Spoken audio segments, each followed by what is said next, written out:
Hi Kawan, welcome to EDCReady. Today we are looking over all of the American-made pocket knives that I own in my collection. Why? Because it is the 4th of July, so happy Independence Day, the US of A. And I just want to celebrate this by showing off all of the amazing knives that I have that I pretty much carry very often in my daily lives. Now, if my voice sounds a little bit weird, that is because I have a cough. So please forgive me, I will sound like The Witcher for a couple of minutes. Before I show you guys this plethora of amazing American-made knives, I just want to give a special shout out to this guy. This is the CRKT, Columbia River Knife and Tools. This guy is an American company, but also the designer is by John Graham. John Graham is, I believe he's from Cleveland or Cleveland, Tennessee. And he's just an amazing knife designer. He's had many amazing knife designs that CRKT has worked with for many years, and this is one of my favorite small pocket knives ever. This is the Wharncliffe, so that is razor plus that is the razor plus this little part here that you can like scrape things off. So very nice knife design. Another shout out is to another American brand. This is Kershaw. I only have one Kershaw knife in my collection, and then it is the Kershaw brace. This one, as well as the CRKT, is made in China, but definitely the design and the designer and then the brand is from America, and then this guy is from the company is from America too, although this is made in China. But now let's move on to the American-made knives. Starting off with, in my opinion, the best one knife collection knife there could be out there, which is this guy. This is the Spyderco Native 5 Salt. It runs in LC200N. I think the new ones come in Magna Cut. Magna Cut is going to be a little bit harder. I think LC200N is going to be a little bit tougher, but they're both extremely stain resistant, effectively stain proof. And this guy was made in Golden, Colorado, USA earth. What I really love about this guy is that has this amazing FRN. No one does FRN like Spyderco. And on top of that is this amazing ergonomics. No one does ergonomics like Spyderco either. The ergonomics of this guy is just the best I've ever felt of any knife. And that's saying a lot, because I've had a lot of like Spydercos and other knives in my collection before. This guy, fantastic. This is my camping knife. This is my hiking knife. This is my kind of do almost everything I need to knife. Next up, another made, a USA knife. This is the Spyderco Para 3 Lightweight in CTS BD1N, so it's a standard version. Also made in Golden, Colorado, USA earth. This guy is from the very popular Para 3 format, but created with one liner on one side with FRN handles. So this guy, it used to be about $91, but I recently checked and now it's like $109. So the prices have gone up quite substantially on this guy. Great for being a below $100 knife, but once it starts getting to the 110s, 115s, it's starting to feel a little overpriced.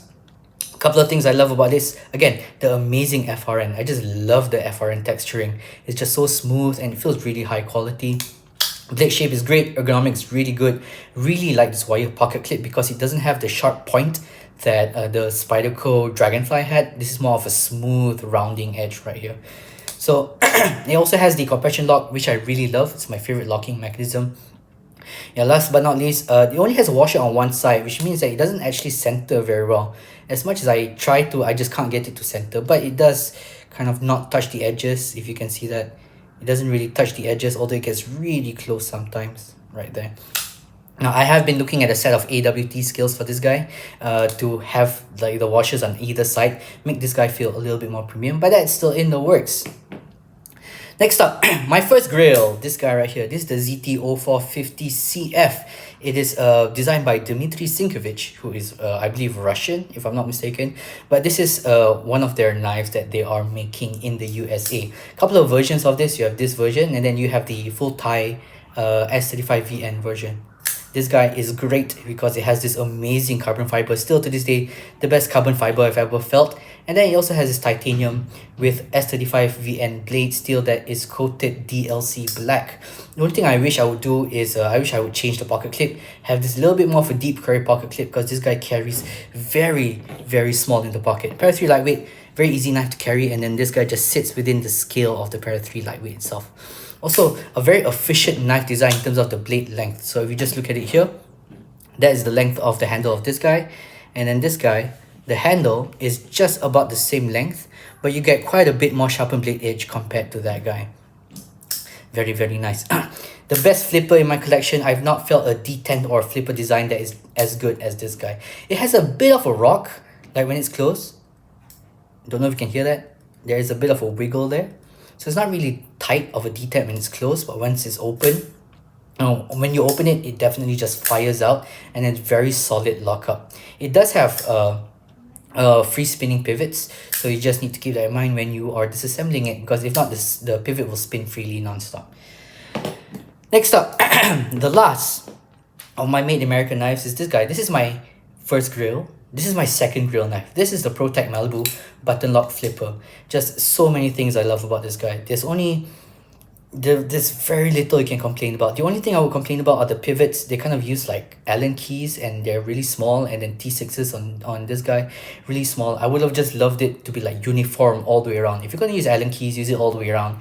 If you're going to use Torx pivots, then use it all the way around. Sorry, these are Allen keys as well. These are Torx inside the pocket clip. Just amazing knife design altogether. If I were to design the perfect knife, it would be this guy. It has a nice flipper. It has that sweep back here with the jimping at the top, but the jimping is nice and rounded.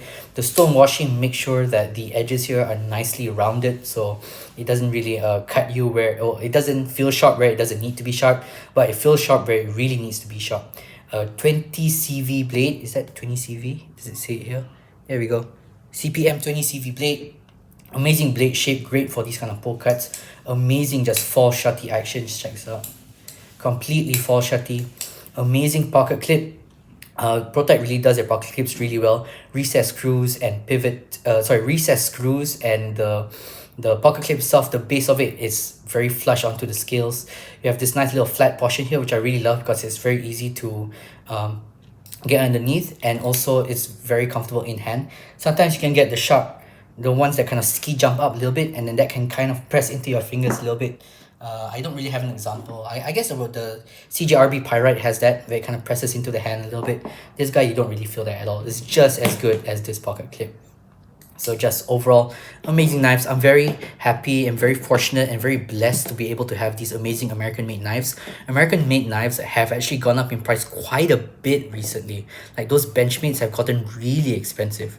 And even Spydercos are actually going up in price. Their Japan-made stuff is still maintaining the same price from last year, but their USA-made stuff are getting quite pricey for what they used to be. I understand why materials are going up. We need to pay people better, but at the end of the day, American-made knives have a lot of great function and design. As the prices go up and up, we gotta appreciate them while they are here with us.